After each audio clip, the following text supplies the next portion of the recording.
I think we should be live every place. Yep, we are live every place. Hey, happy Friday, everybody. It's your boy, Patrick Almond.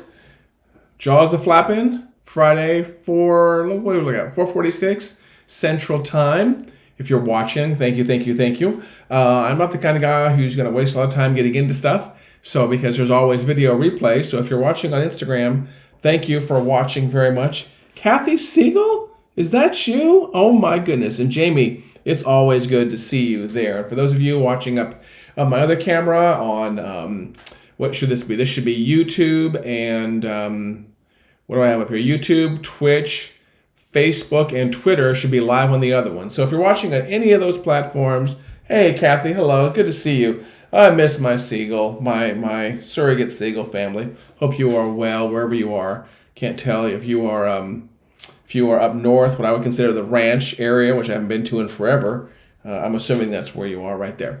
Anyways, what I thought I would do today is, as I wrap up my Friday, and I'm wrapping up my Friday tasks, I thought I would cover with you kind of the habits that I have on Friday. And Jamie, you might be particularly interested in this. But there is a little bit of a routine that I do go on Fridays that I wrap Fridays up. It's about 4:47 our time. I'll probably be working for another hour or two because I'm stupid and I don't know any different.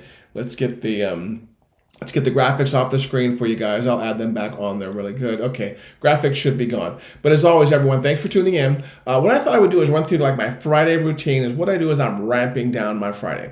And to give you a little backstory, what I've learned a while back is that there's on my journey for self-improvement and training people and all the nerdy stuff I do, there's very rarely any particular time that you are going to be given for planning. So what you have to do is you have to steal some of your weekly time, and I do it a lot on Friday, but a little bit on Thursday for what I call internal work. A friend of mine, Chris Kowalik, I've seen her calendar before. Hey, Ryan, buddy. Man, you're tuning in from an airplane, aren't you? I know you are.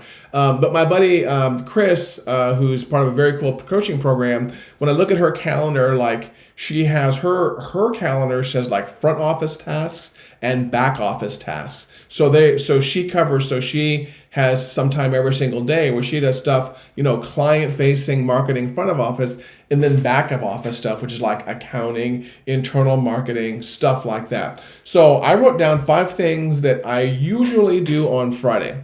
Now, anybody who kind of does any kind of teaching or training for you, especially in the self-development space or marketing or business, who says they do things every single time is just straight up lying to you. I'm your boy, Patrick. I'm not going to lie to you. These 5 things I'm talking about, I try to do every Friday as I wrap up my Friday. Do I do every single one of them every Friday? Heck no. Do not even. But you know what? These are 5 habits of discipline that I've gotten into that I do most of the time. And remember, one of the common themes you see me talking about a lot is the word discipline.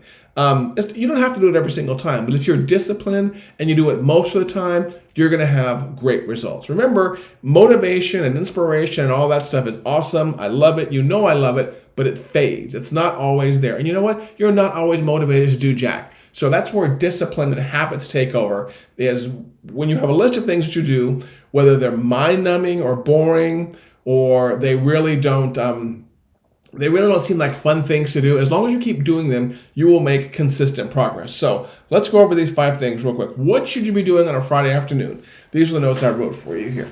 And for those of you who have never seen my background, it's pretty cool. Let me know your favorite part back here. Ryan, I've actually got some these are all pilot candles back here. I've got this up here, Ryan. I've got pilot stuff up here. I've got my neon, I got an airplane, my neon sign. I'm always adjusting the background, keeping it interesting for you guys. So, okay, the 5 things you should be doing as you wrap up every single Friday. And for those of you that are entrepreneurs or addicted to self-improvement, you're really going to like these. Okay, let's get into it. Number 1, we know it's Friday afternoon. And by the way, if you're watching from another country in a different time zone, it may not be Friday afternoon your time. Adjust. You're a smart person. First thing, filling your schedule for the weekend. As you know, I'm a big fan of treating all 7 of my days the exact same way. I don't believe that a weekend is when you stop doing things. So one of the habits I've noticed from some people that don't make a lot of consistent progress is they wake up Saturday morning and they throw their hands up in the air and they don't have a clue as to what they're doing, okay? I am a firm believer in downtime and relaxation time and playtime. Do not ever mistake that. For me, being one of those grind people, that is not me. But what I do believe in is having a plan for your Saturday, just like you have a plan for your Monday, Tuesday, Wednesday, Thursday, and Friday, and even for Sunday, to tell you the truth. And I don't mean this rigid where I get up at 5 o'clock and I'm on the treadmill by 5:15 and I burn 1,000 calories by 10 o'clock. It's nothing like that. I just want you to have a Saturday outlined so you, for one of the main reasons, to tell you the truth, is so you fit in your playtime in addition to any other discipline time you have going on. So cover the basics. Of course, you're going to take care of yourself physically. You're going to go walking or running or jogging or CrossFit, whatever your poison is when it comes to fitness. You're going to do that. But on Saturday, please make sure you schedule, out blocks of hours for family time. Maybe schedule a nap in on Saturday. So you know what? The older I get, the more I like my naps. So try to schedule in a nap on a Saturday. Very, very important to your mental health. Try to schedule in maybe some outdoor activities. In Oklahoma City right now, what are we at? We are at 49, which is a brilliant temperature. It's going to be, the weather's going to start getting pretty good soon. I'm going to head out to the Wichita Mountains and do a lot of hiking out there. So outdoor stuff, but I have to plan that stuff. If I have to drive an hour someplace for hiking, I have to plan that stuff. So use any tool, Google Calendar, Apple Calendar, and just try to allocate your Saturday in 1 to 2 hour blocks. I'm not a big fan of like micro planning, like 15 minutes here, 5 minutes here, 20 minutes here. At most, I may go down to half an hour sometime, but I like 1 to 2 hour blocks. You know what? I'm going to wake up at 7 o'clock in the morning. This is an example one that I think I've often hit. I'm going to wake up at 7 o'clock in the morning. I'm going to basically just kind of chill for an hour, have my coffee, do all that stuff. Might go to the gym for 2 hours after that. Might come back for a nap. Might work on the house for 2 or 3 hours. Then might do stuff with my wife for the next 2 or 3 hours. And then I might veg on the TV watching West Wing for 2 or 3 hours. That's what I'm talking about for a plan. I want you to schedule in your relaxation time and your play time and your fun time. So do me a favor right now on Friday after this video is try to kind of plan out your Saturday and don't leave it to chance. That's what we don't want, is we don't want to leave it to chance. Okay, number 2, filling the schedule for next week. I am a big believer in the fact that right now, you should have a pretty good idea of what's happening next week. And some of you won't be able to do this, for example. Some of you will say, oh, my boss has to interrupt my schedule. Things can happen. I have no idea what's going to happen now and next week. But sorry, I'm just taking notes here. But what you can do is I like to look at my schedule for next week and make sure my time is allocated. I will schedule meetings same week if I have to, but I'm not a big fan of somebody contacting me on Tuesday and saying, hey, can we meet this afternoon? Can we meet tomorrow or the next day? I like to know at least a week ahead of time for my planning purposes, because what I like to do on a Friday or Saturday is I like to look at my open blocks and fill them with things for me. Fill them with internal meetings, Patrick meeting with himself. Fill them with, I'm going to go out and run some errands. I like to get all that stuff filled so by the time Monday morning rolls around, I can look at my next 5 days and say, I've got all my time allocated. And remember, it doesn't have to be busy work time. It can be play time. It can be fun time. It can be go flying time. Ryan's all about that on the weekends. Hey, Matthew, thank you for joining us here. So I like to have a full calendar. Now, can you do this all the time? No, you cannot. Life gets in the way. Life has a way of happening. I think, what's his name said that in Jurassic Park, right? Life finds a way. That's what he said in Jurassic Park. Life finds a way. So try to make sure you fill your schedule for the next week. And I'll probably go into this in more detail in future videos. I know I've covered it in past videos. If you're not a YouTube subscriber, please go become one. I've dumped a bunch of my brain juice there on YouTube for you to pick up. So please make sure you go subscribe to that. So filling your Saturday schedule, filling your Sunday schedule, filling next week. Not all with busy stuff or work stuff. A lot of it's downtime, a lot of it's playtime, because playtime is just as important. Really hard playtime makes the really hard work time bearable. Okay, number 3, when you do all this planning, you're going to get to a Friday afternoon. You're going to say, Patrick told me to do all this stuff on the previous Friday. I arrived to this Friday afternoon, 4, 5, 6 o'clock, whatever, and I don't have all of it done. I don't have my to-do list knocked out. I haven't completed all the tasks in my project management software. I haven't done all the stuff I thought I was going to do this week. Well, you know what you do is on Friday is you look at that stuff that you had planned for this week that was really important that you didn't get to, and you reschedule it. So if you're having a problem finding your hours to fill for next week, well, look at what you didn't get done this week. If it didn't get done because it wasn't a priority, then accept that it's not a priority and take it off the list, or push it out a couple of weeks. If it was a priority and you just ran out of hours, then get it rescheduled. And quick sidebar here, I'll call this 3B. Please make sure you have a system for tracking the important tasks and projects in your life. Are you an Apple person? Your Apple phone comes with a very nice to-do list manager. Do you run a business? I love ClickUp for Business. I tried to stop keeping stuff in my brain a long time ago. If I have something that's really important for me personally and professionally, I get it out of my brain and on virtual paper as soon as possible. So if you ever were to pull up my iPad or my iPhone or my computer, you'd see that my business and my personal to-do lists are very full with the things that are important to me. So the third thing I want you to do on Friday is to wrap up all the stuff you didn't get done this week and make sure you get a plan for next week. Don't beat yourself up if you didn't get something done. You know what? There's only a finite number of hours in the week, and you have a finite amount of energy and a finite amount of money and a finite amount of resources. Do not beat yourself up if you had trouble getting something done for the week, okay? It's not that big of a deal. Life goes on. Unless you're literally a heart surgeon or a brain surgeon, just about everything else can take a pass and take a delay. So that was number 3. Number 4, I'm going to cover the obvious. If you've got big aspirations and big dreams, measure what you did this week. Give you a good example. I do this one on Sunday, but you can do your others on Friday afternoon. Every single Sunday morning, I wake up. Before I put on any pants, because I'm probably not wearing pants when I wake up, I get my phone and I walk to my scale. That is the first thing I do every single Sunday. I weigh myself and all my biometric information, my weight, not biometric, all my physical attributes. I log. How much am I weighing? What's my fat percentage? What's my body composition kind of thing? I do that every single Sunday morning because right now my health and my fitness and my weight loss journey is really important to me. But you know what? You can't improve what you don't measure. You've only heard that about 1,000 times and probably 50 times a day, right? So on a Friday afternoon, hopefully you will take stock of what you did this week and measure it against what your track goals were. Were you hoping to invest X amount of money? Were you hoping to generate X number of leads? If you're someone like Ryan, were you hoping to get an X number of hours this week, either training hours or commercial business hours?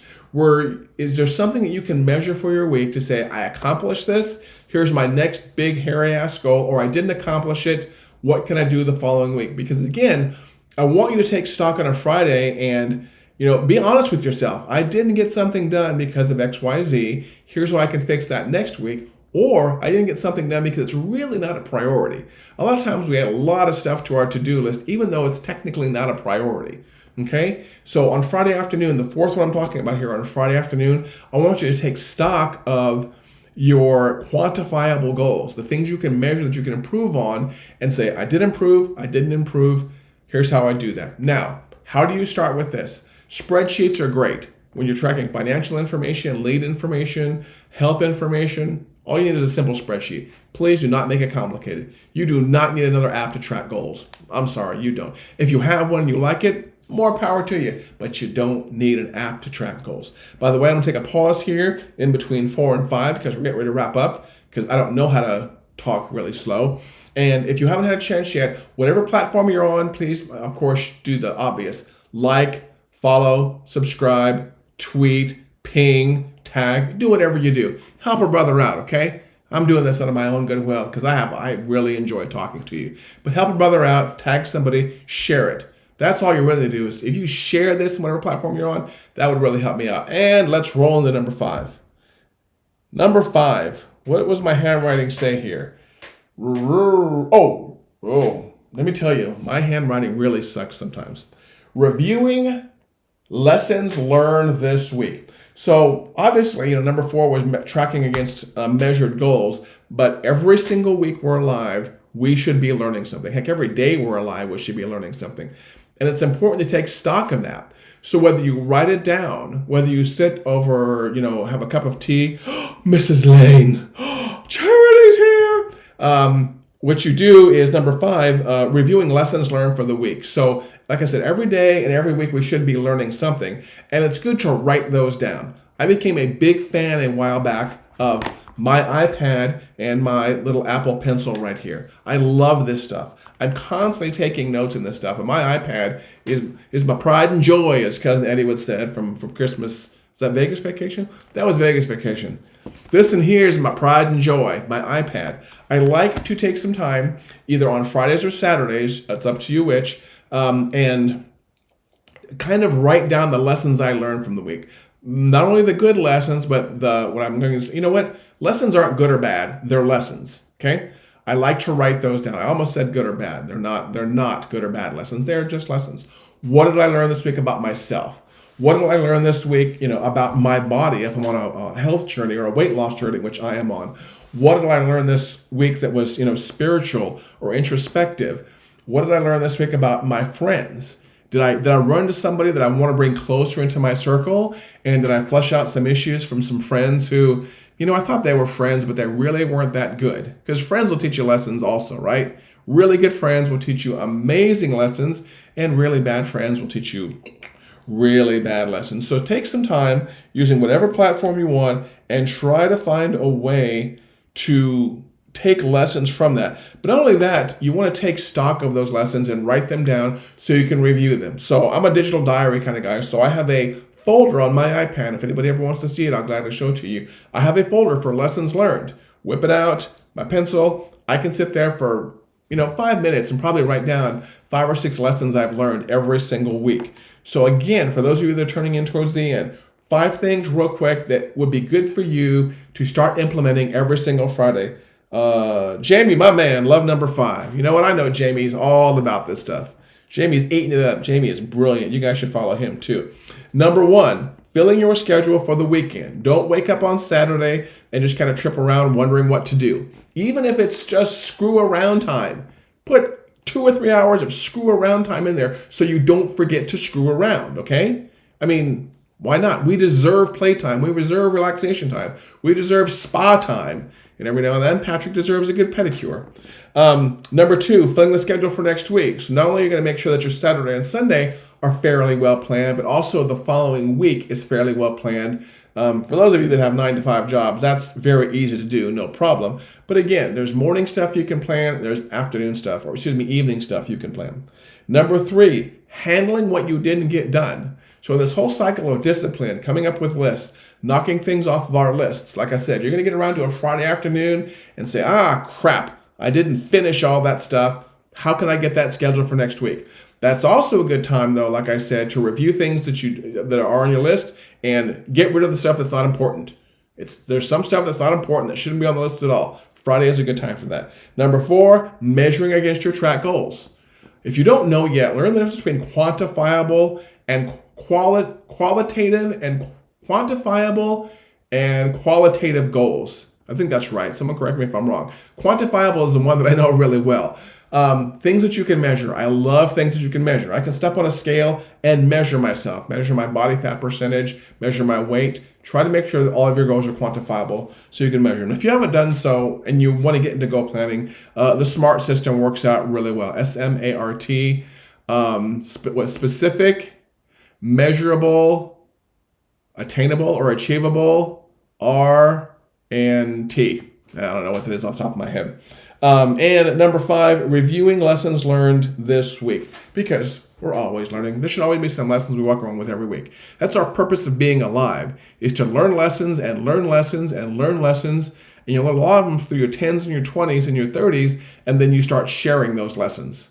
And then, we will eventually pass on, but hopefully you will have learned some lessons in life and made them easier for the following person to learn, so their life lessons go easier. And that's the generational thing, I think, is I like to think about the fact that someone ahead of me, my parents, learned lessons, passed them on to me. I learned different lessons, but the lessons they shared with me, they taught me, and they made it easier for me. And then some of the lessons I'm learning in life, which are difficult, I'm making easier for my daughter and the people that follow me and the people I'm lifting up on my shoulders. So try to write down your lessons learned and pass them on to somebody else. If you like this, as always, whether you're watching live or recorded, I'd love your comments below. Love a share, like, follow, subscribe, do whatever you do on whatever platform, because I'm live on like 5 platforms right now. But yeah, do me a favor, help me out, and as always, leave me your comments below and let me know what you think, because what I love doing is putting together my thoughts on stuff like this, putting it out there in the public, seeing what kind of feedback I get, and then adjusting my next broadcast right there. So I think I went live on 5 concurrent platforms, which is a big deal here. But I'm going to head off, finish my Friday lists. Now I'll take a break to talk to you. For those of you on Instagram, you're going to see me in the live here. And for those of you on Twitch, YouTube, Twitter, and Facebook, I'm going to end the live here. Have a great Friday. Wake up tomorrow morning with some goals and some plans in your eyes and make it happen.